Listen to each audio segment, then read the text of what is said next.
The noble hunter, the precision killer, suffocating its victim swiftly and cleanly every time.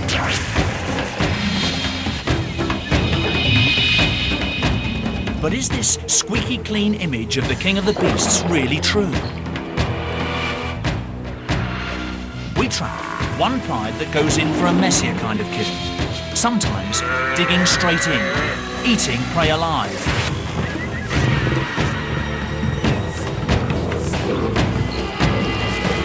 As we follow the fortunes of a new litter of cubs, we ask, where do these habits come from? And are they here to stay? Is this typical behaviour, or will we write them off as lions behaving badly?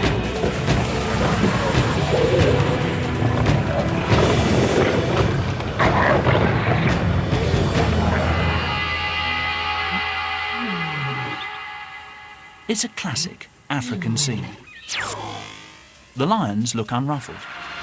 The Cape buffalo, opponents built like tanks, size up for a dirty fight. Lions have developed what looks like the perfect kill.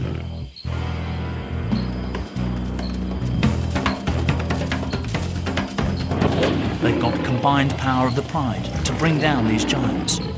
Custom-built jaws to crush the windpipe. The kiss of death, quick and clean.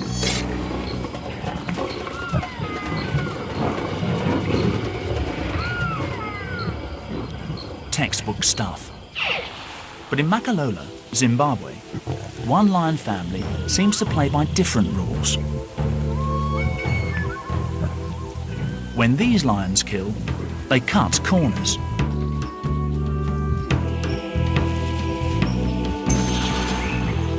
Right now, one-year-old cubs swell the pride's numbers. Unusually, 7 of the 8 babies are male.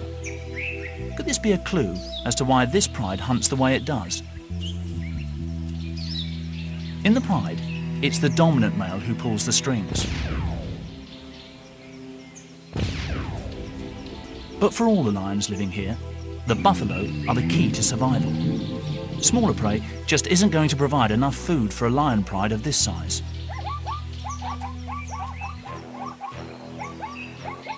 There is one sister to the 7 brothers. Born to Laduma, the senior female, Evie's future looks rosy. All she needs to do is copy Mum. But Laduma is set to have a harder job training her sons in the art of the kill. 2 sons already look set to shine. Malu has brawn, while Kimber has brains. Together, they could really stir things up.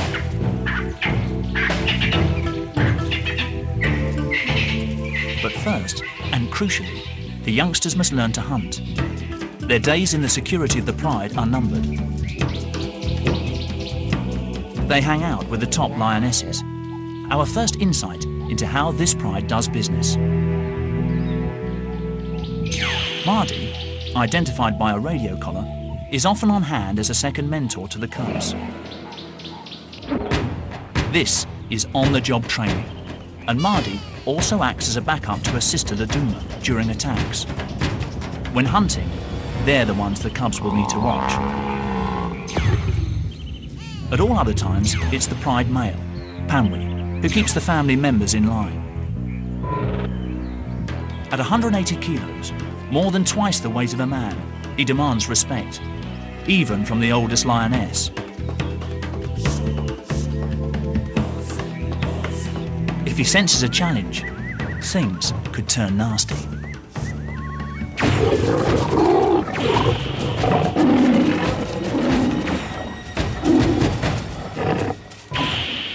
Panwi's been in charge for nearly 3 years in this part of Zimbabwe's Wangi National Park. His territory, thick scrubland in the Makalola Depression, supports especially large herds of buffalo.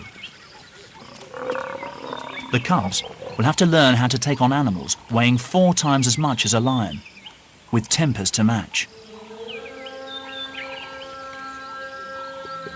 As the cubs mature, they get a chance to take part in a proper hunt.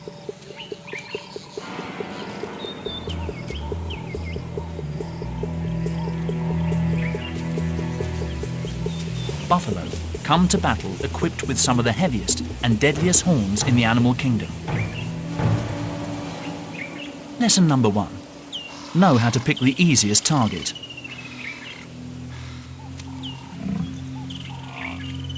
When the largest buffalo close ranks, the herd is almost invincible.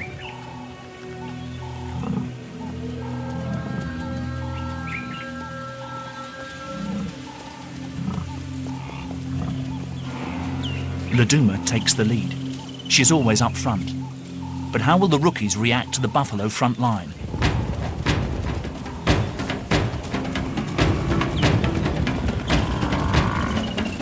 Confident and strong, Laduma storms in.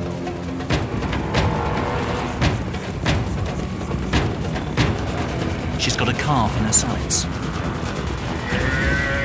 The two boys approach from the flank. The buffalo fight back. Laduma lets go and the cubs scatter, but she won't give up that easily and sneaks in for another go. But the herd now has the upper hand.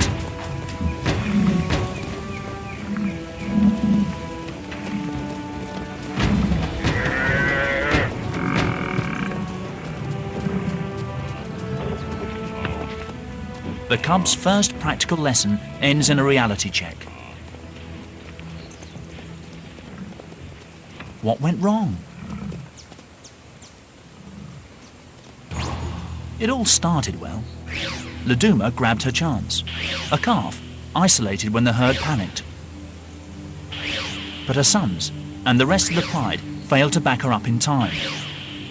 This gave the buffalo the chance to regroup.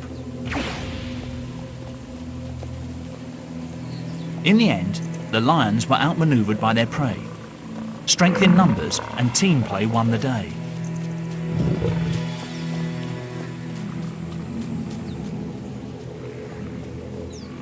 Buffalo 1, lions 0. These cubs have got a lot to learn. The buffalo calf has too. She had a narrow escape, but at least she inherited excellent defensive skills. She's going to need them.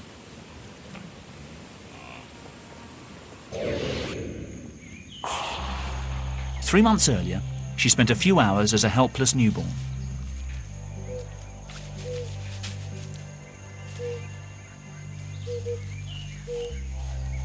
Still wet with afterbirth, she struggled to her feet and within days joined the safety of the herd.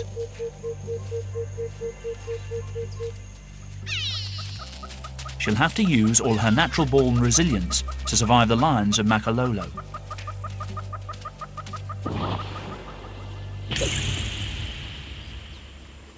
It's the driest part of the year, and the pride has got used to waiting for easier meals.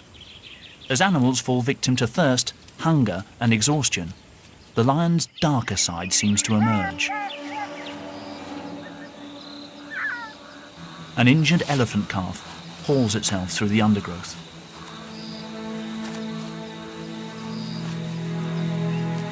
Noisy enough to attract attention. The wrong kind of attention. It looks like the end of the road for this baby. Earlier, a pushy buffalo herd unsettled an elephant family at a waterhole. In the stampede, the calf panicked, fell and was trampled.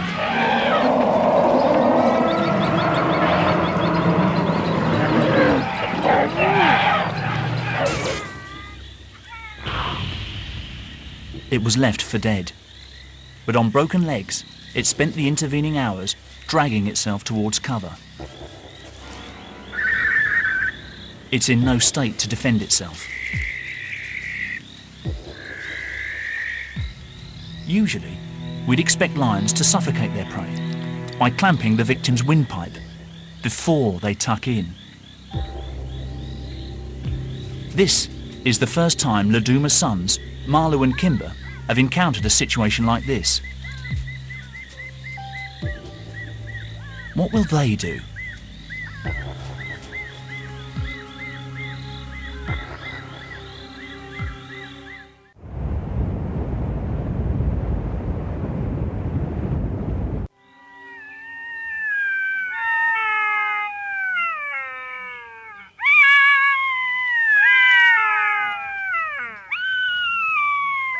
dawn reveals the events of the night before. The lions started eating hours ago, but they haven't yet killed the baby elephant.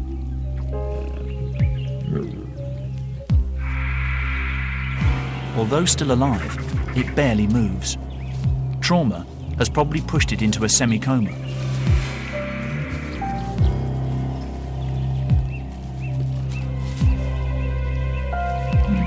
To human eyes, this might look brutal, but we can't judge lions by our rules. Young cubs like Evie, Marlu and Kimber must follow the ways of the pride. They just copy their elders.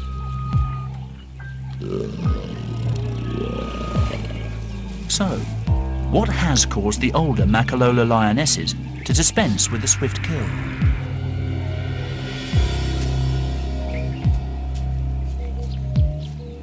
Maybe the clue is in the victim's behaviour. This baby elephant didn't put up a fight. It's a quick, clinical kill only necessary to subdue a struggling victim. The calf died sometime later. But the pride's movements after this might reveal what's behind their unusual behaviour. They left and returned to the carcass several times. To leave a meal unattended like this suggests they don't have rivals for their food.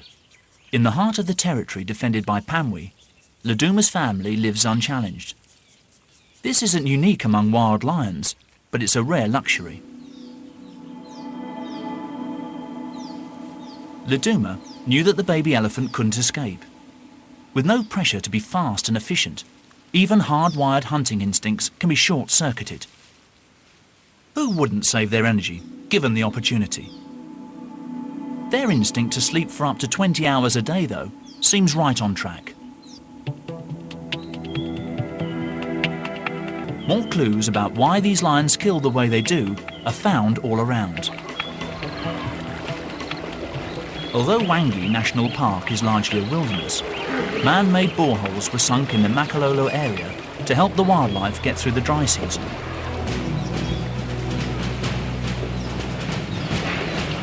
Elephants, like all the grazing animals here, will travel huge distances every day to get water.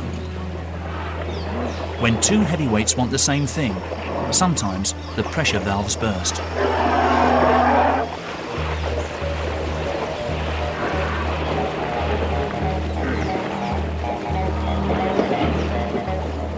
With this steady stream of drinkers coming through the lion's territory, it makes sense that the lions have adapted their hunting methods to make the most of the bounty.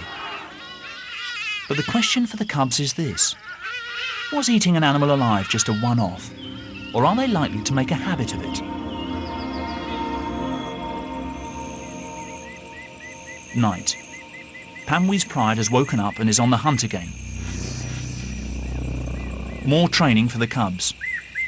Laduma is yet again the linchpin. It's not unusual for adult females to do most of the work during hunting, but tonight, she has an even bigger job. Marlu's strength and Kimber's wit have improved, but to make their contribution count, their mother needs to show them something new.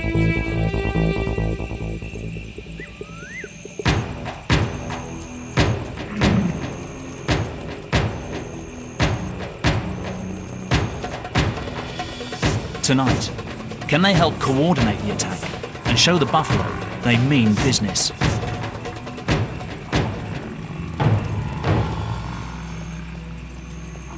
The calves, small and vulnerable, are kept at the centre of the herd, out of the firing line.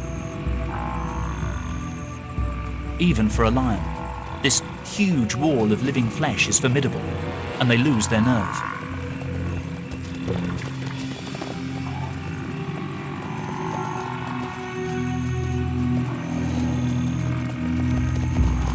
Maybe the buffalo sense a weakness in the lion's battle strategy. Can they spot the incompetence of Laduma's sons? Who knows? But the massive herbivores stand their ground against their oppressors. Once again, Laduma's sons have failed to raise their game. Such a sloppy approach would leave most young males with a hungry and desperate future ahead of them.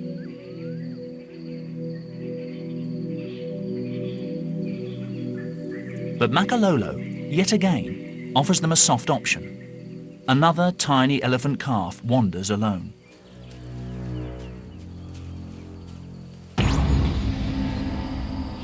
Born only a few weeks previously, he's been abandoned by his herd.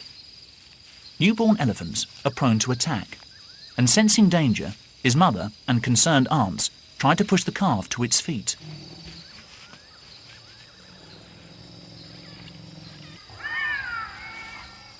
But he just wasn't strong enough.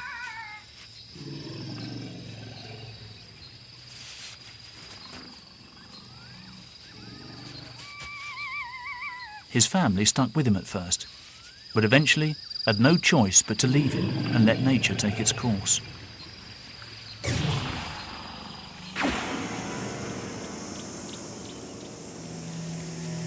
He survived the first days alone, but unprotected, he faces grave danger. The pride has picked up his scent.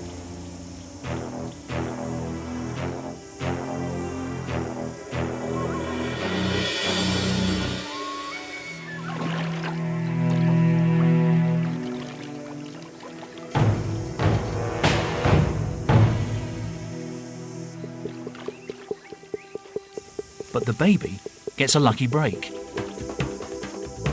A bull elephant crashes onto the scene, stalling the lion's attack.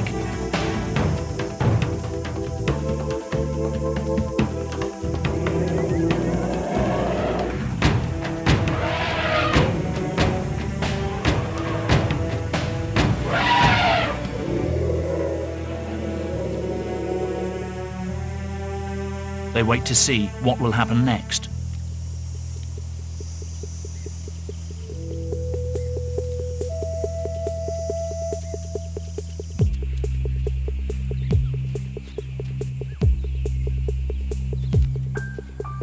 The orphan remains at risk. Will a bull elephant, an unpredictable loner, tolerate a calf? They seem to form an unlikely alliance.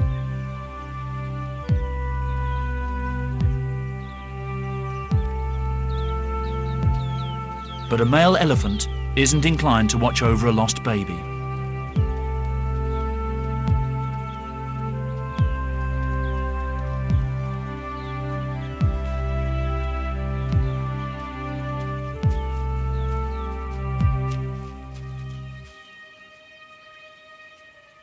Their companionship can only last a few hours. The calf stumbles on alone.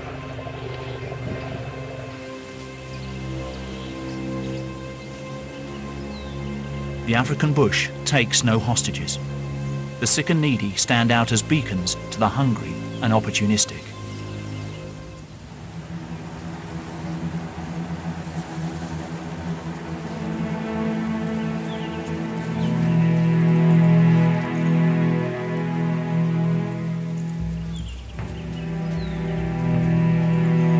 The vultures are already here. Predicting impending doom is their speciality. Trumped by nightfall, they must wait for another day.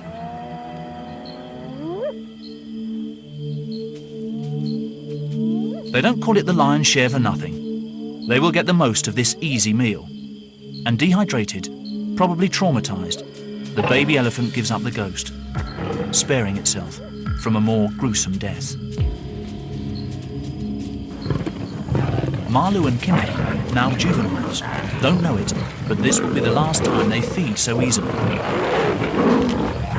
They've got competition.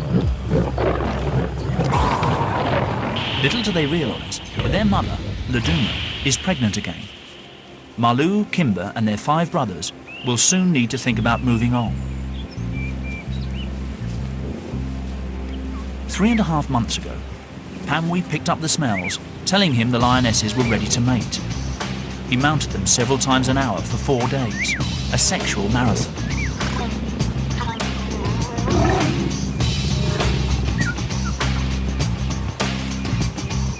The birth of a new litter will mark a turning point in the lives of Malu and Kimber. With more mouths to feed, it's crunch time. The extra competition means life will get tougher from here on in.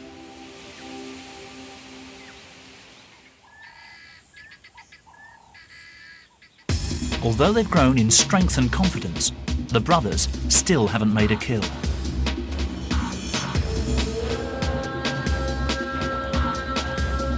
The time for lessons is almost over.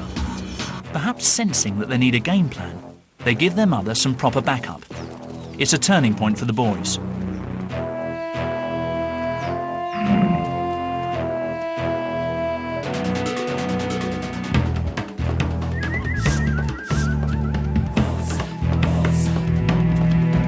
The buffalo look rattled. A fast charge confuses the herd, and in the chaos, there's a straggler.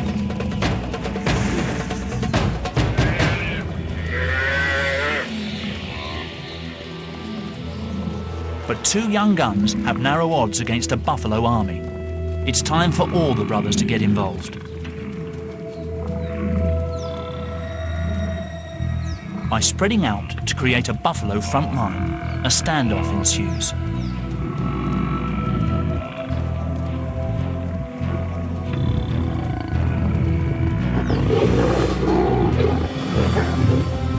The lions still need an old hand for the finishing touch.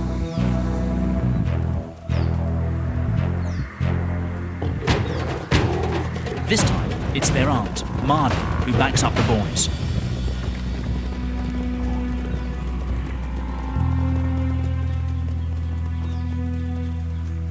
The cubs did help to execute a classic ambush, but they still can't finish the job.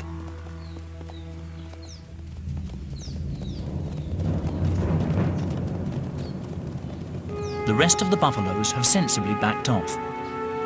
So Luduma takes this opportunity to teach her sons another crucial lesson. Instead of quickly suffocating the calf herself, she lets it go for the young males to kill. With this opportunity suddenly thrust upon them, the cubs seem confused, lazy even. It's like watching a domestic cat playing with its food. Are these lions simply not hungry enough to make a kill? It's highly unusual to see a lion hold back its killer instinct. Even Mardy has a casual approach to the kill.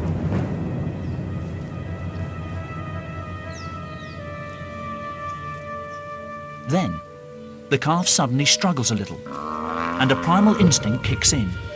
Mardy grabs the animal's throat.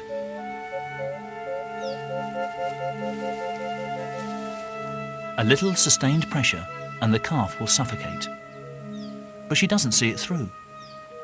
Is Mardy hoping the cubs will come back and have a go? Or is she too suffering from the same laid-back attitude towards killing? Even faced with the wrath and weaponry of the Cape buffalo, can they simply not be bothered to learn to kill in the classic way?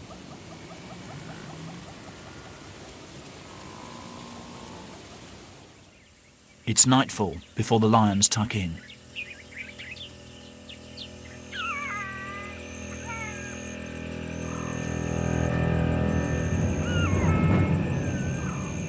Round here, death does not always come quickly.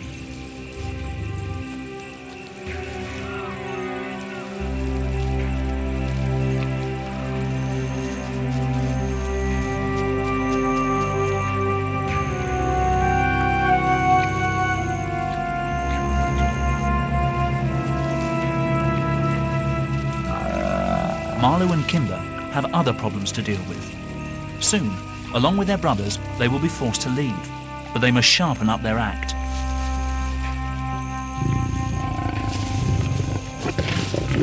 Family dynamics are changing. The growing males are showing dominance over their mothers, but they still can't handle killing on their own.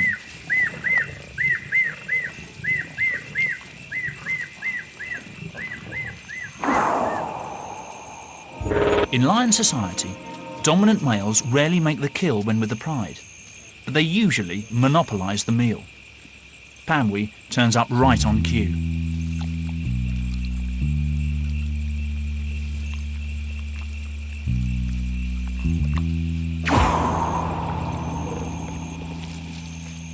Kimber and Marlou give him space. The two brothers are developing a close bond, a bond that could, one day, put them into direct competition with their father. To keep the young upstarts in check, Pamwi moves in to shake things up.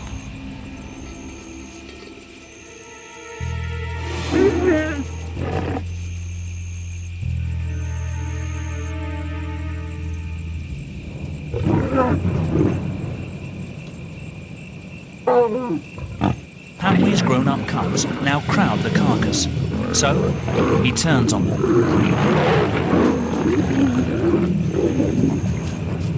A good lesson has been learned.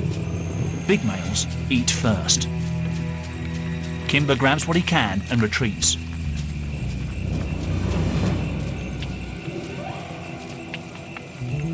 The new litter of young cubs gets preferential treatment. From now on, the adults will look out for them.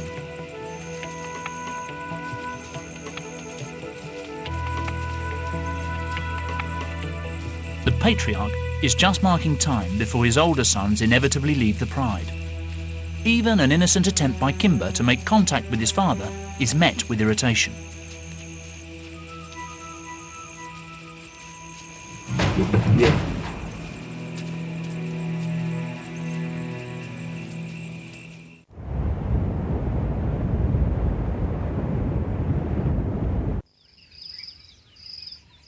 Tensions within the pride simmer on into October. Then, the Makalolo heatwave begins.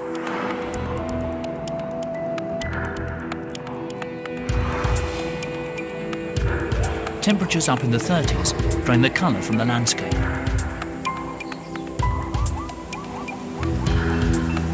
Dust storms sweep through, and even the man-made boreholes dry up.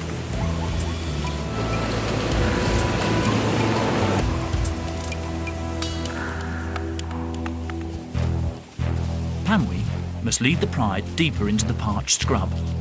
Kimber, Marlou and the other large cubs still trek with the family. With food getting harder to find, they remain an essential part of the team. Their mothers, however, will be watching their every move. The new cubs are now the priority.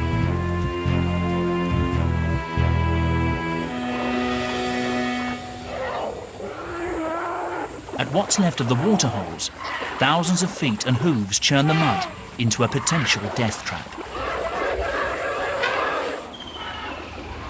Adult elephants indulge in the usual skincare routine, but for a baby, it's a new danger.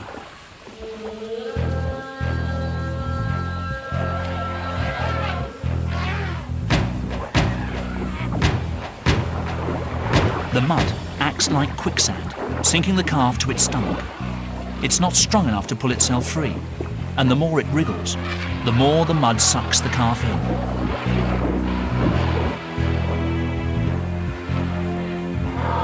The elephants in this area have already lost 2 calves.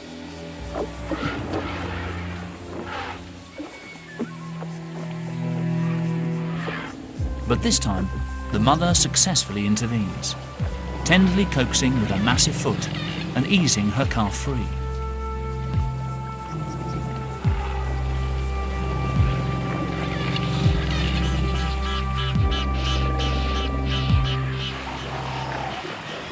The mud is a real menace. Buffalo have broad, flat hooves to stay on top of it, but invisible holes riddle the pool.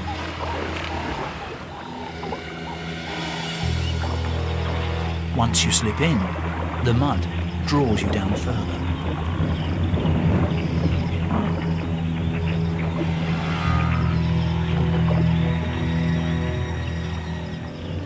For 2 days, this helpless cow bakes under the glaring sun.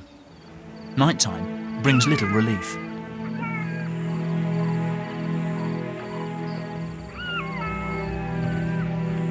Jackals become constant companions. They're waiting for the surface mud to harden and create a pathway to the feast.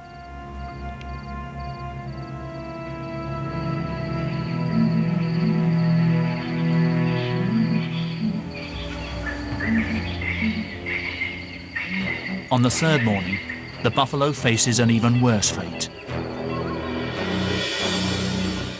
the Makalolo pride turns up. As usual, it's Laduma who takes the responsibility. To get a good hold on the animal, Laduma will need to reach it without getting stuck herself. If she can, her pride will eat well.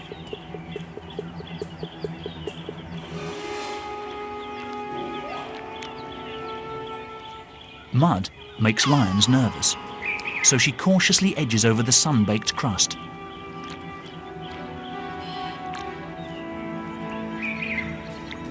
Even though she could simply start feeding at the soft rump, Laduma seems to want to show the cubs a textbook kill. She can't reach the windpipe. Instead, she holds the buffalo's snout, long enough to bring a quick end. It's a mystery why Laduma chose to go for a traditional kill this time.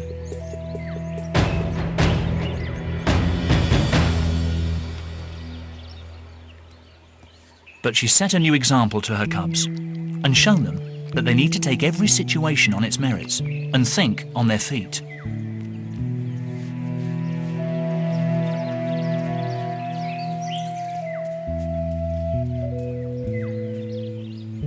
This buffalo could have appeared more threatening than we think. If it had struggled, it could have dragged one of the lions into the mud. Maybe by killing it first, Laduma made sure they could eat in safety.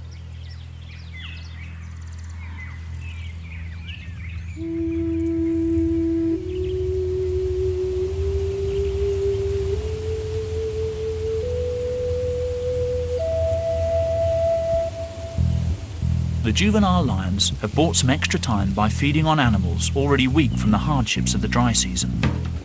But for Kimber and Marlou, these lazy days hanging out with their mother and relying on her to provide their food are numbered. Nearly fully grown, the boy cubs have huge appetites and growing aspirations. November brings long-awaited relief from the heat.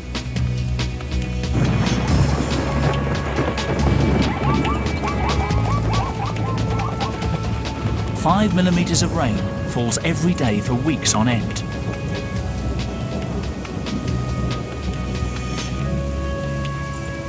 Gradually, the rains rejuvenate the scorched landscape.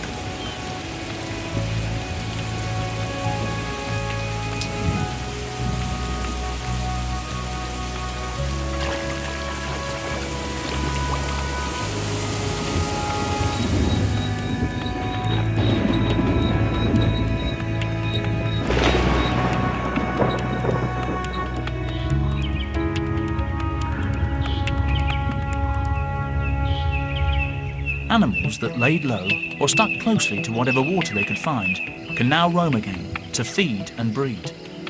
The annual baby boom has arrived.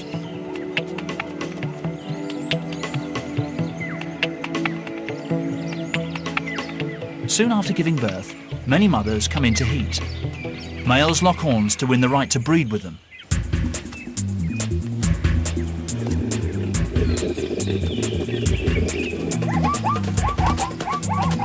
Zebra males lash out, nipping each other and kicking with their powerful legs. But one zebra mare stands quietly by. Her stillborn foal has lain dead for over 24 hours, but still, she continues to watch over it.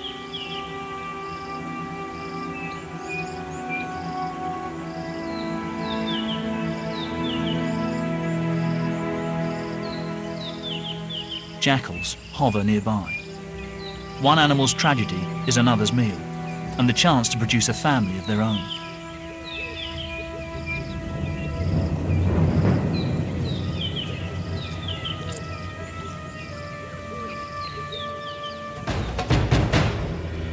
The rains bring abundance in Makalolo, but also upheaval. The juveniles in the lion pride face a trying time. They must earn their keep and regularly take part in the hunt.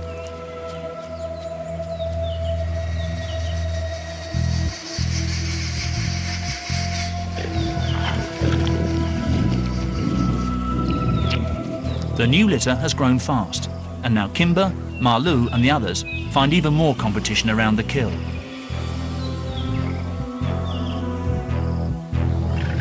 But for juvenile males, the cold shoulder treatment is an essential part of growing up. Instinctively, they know not to fight for their place, and they know their father well enough.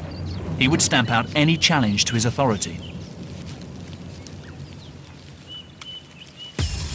But after the meal, the family fault lines temporarily close over, and they enjoy a bit of quality time. The young cubs are catching up fast, and the lionesses have their work cut out.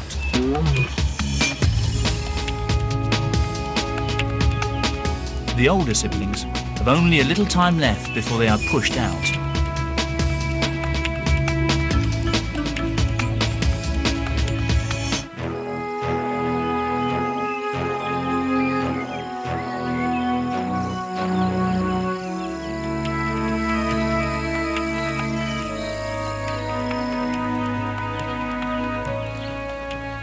Increasingly, the adolescent gang rests up away from the main pride.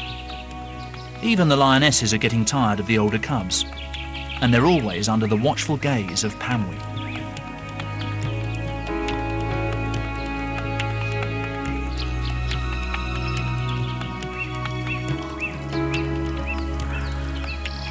Such a formidable coalition. 7 new males who could one day threaten Pamwi's status as Lord of Makalola. Their success will depend on their friendship. Even without their siblings, Kimber and Malu could form a double act and would offer stiff competition to their father for access to females and to hunting opportunities. Their only sister will stay with the family. Only rarely do females leave their mother's clan. Her brothers have to go before they reach sexual maturity at the age of 2 or 3.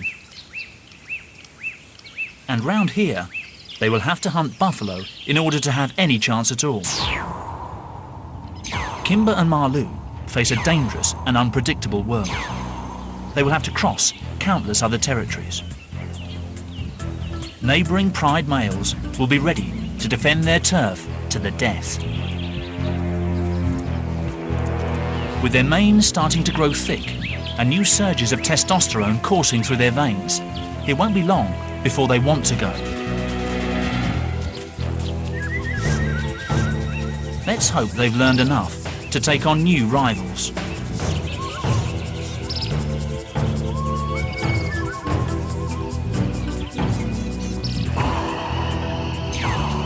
They have come a long way. The innocent games from their nursery have evolved into elaborate moves on the battlefield.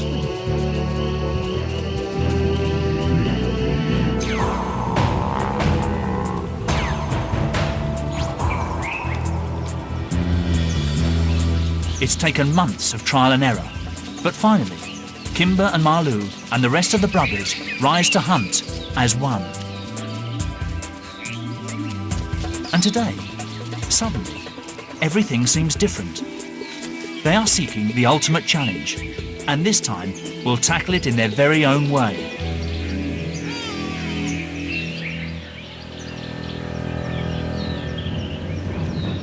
For once, they have no adult lionesses to dig them out of a hole, but they rise to the occasion.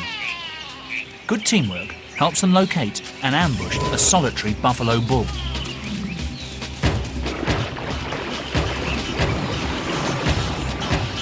The old bull knows lions hate getting their feet wet.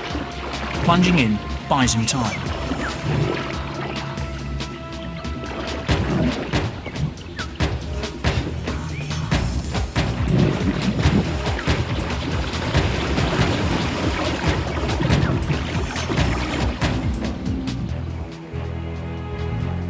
Malu courageously wades in.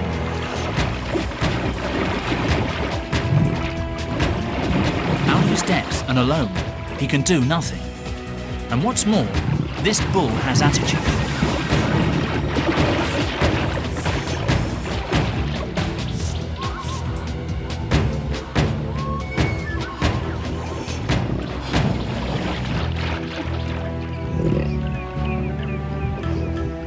But Malu and his brothers don't just give up anymore.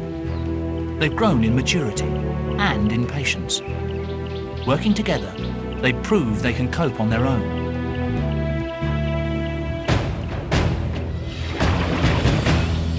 The buffalo bull remains under siege.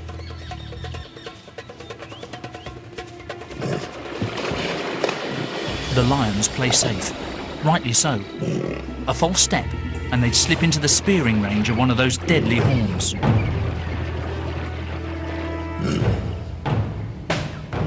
They stake out the bank, harassing and wearing down the cornered buffalo.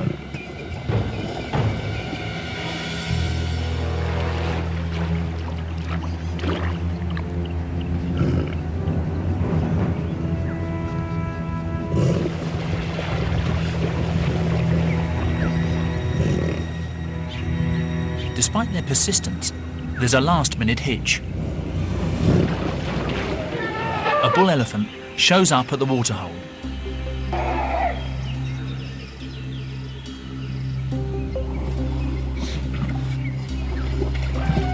It's a distraction, which the buffalo seizes as a chance to escape.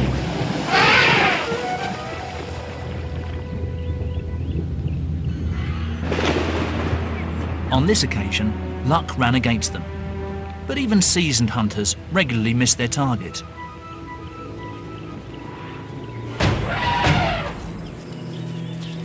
The elephant may have thwarted their attack, but the experience undoubtedly sharpened their wits. Aware of their growing stature, Panwi sprays his territory.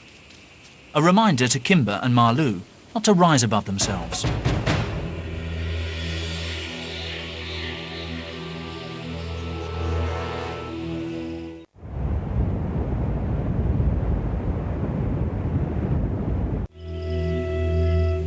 The good times are over. By June, everything dries up again.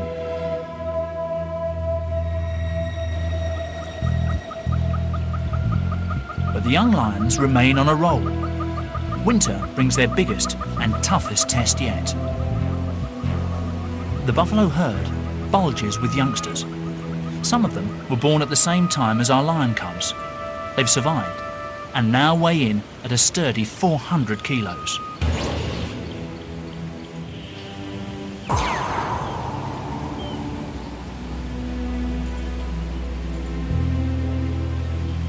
More muscle to strengthen the buffalo line of defence.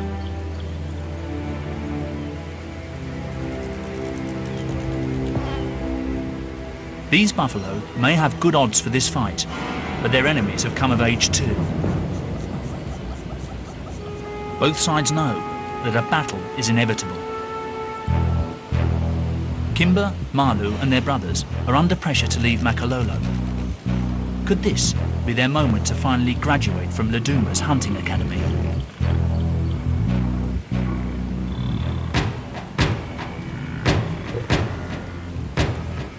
Laduma does what comes naturally to her and spearheads the attack. After several mock charges, they succeed in isolating a young buffalo. Kimber claws into her back to hold her. The adult buffalo turn back, but the lions remain focused. Staying well away from the sharp end, Malu and Kimber finally help Laduma bring the animal down.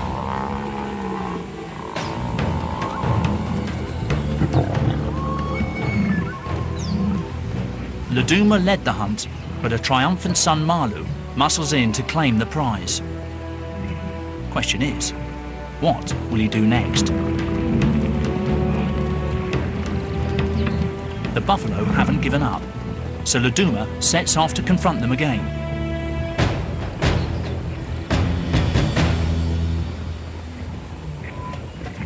She successfully holds them off, buying her sons more time. Although the cubs have been a great help, it looks like the final responsibility still falls to their mother. She goes straight for the windpipe. Suffocation brings death in minutes.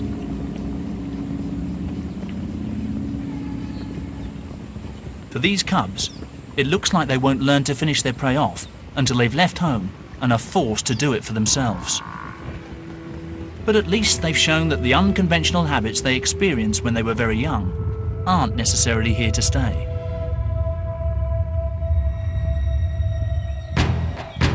Under intense pressure, this new generation has learned what it takes to be noble, efficient killers.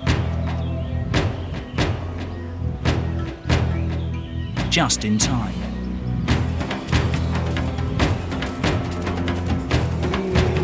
An excursion into the territory next door gives Malu and Kimber a huge fright, when Pamwee's nearest competitor gives them a real taste of things to come. Realising it's time to leave, Malu and Kimber lead the exodus. Their father now has a new litter to help the females with the hunt. But they go armed with the experience to survive beyond the cosy world of Makalolo. In time, this powerful coalition of brothers will rule the bush elsewhere. For their mother, it's business as usual. The cycle of feast and famine in Makalolo goes on, and Laduma will continue to roll with the punches. Whether that involves killing her victim first will be down to what seems best at the time. Lions are not the clean-cut, noble hunters we like to think they are. Just like us, they will cut corners and take the easy route whenever they can. And if that means eating their prey alive, so be it. But these lions aren't behaving badly. They are just being themselves.